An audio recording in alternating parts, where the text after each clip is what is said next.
Rajeshri Venkatramanan reading 80 words English Shorthand dictation. I have sent so many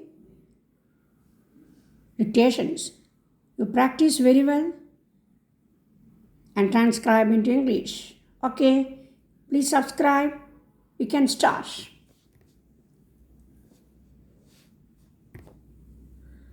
India won political freedom in 1947.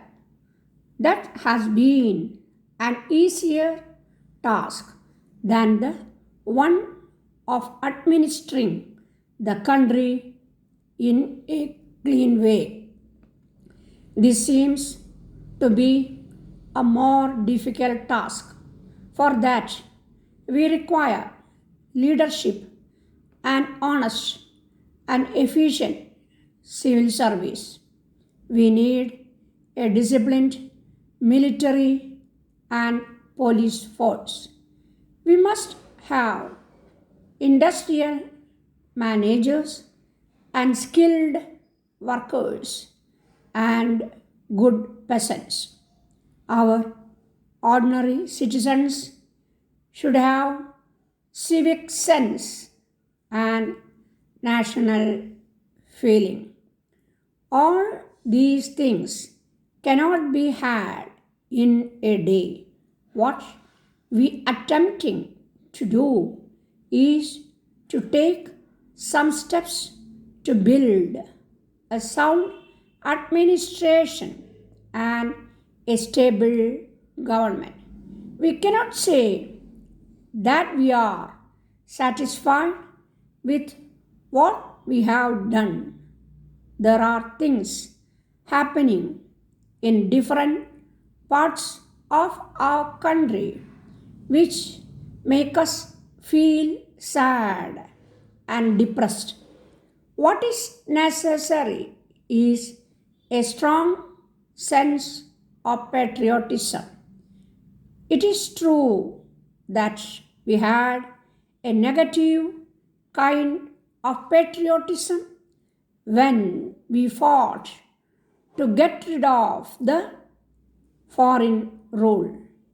But a positive patriotism, a sense of belonging to this great country, and a feeling of comradeship are yet to come.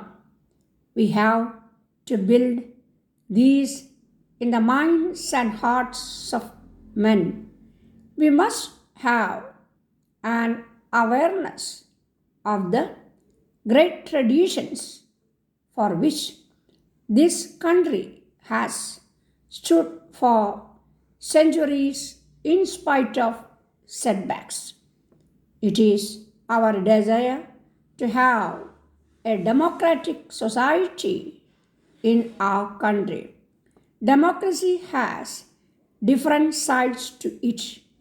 It is a political system, it is an economic approach, and it is an ethical way of life. As far as the political aspect is concerned, we have adult suffrage. Any person who is of a particular age, whatever may be his qualifications, position, or property, has a vote.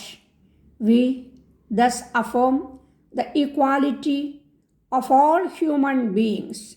This principle is a part of our tradition, and though we proclaim our allegiance to it, we did not practice it in our daily life, and that is the reason why we were subjected to invasions and suffered bondage in the past.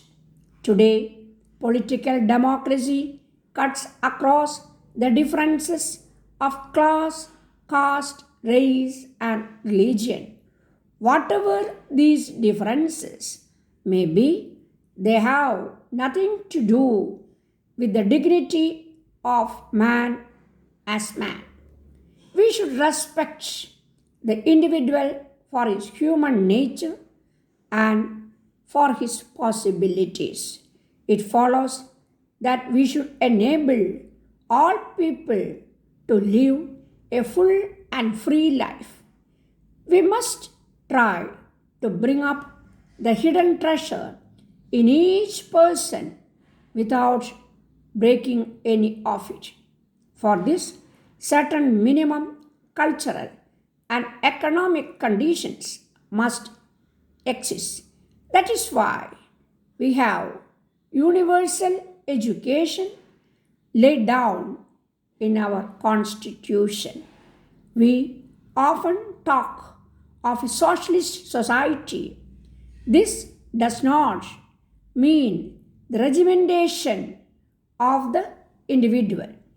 It does not mean making the abilities of all men equal. It is impossible. All men are not equal. Socialism means only by giving equal opportunities to all people for the expression of whatever possibilities they have.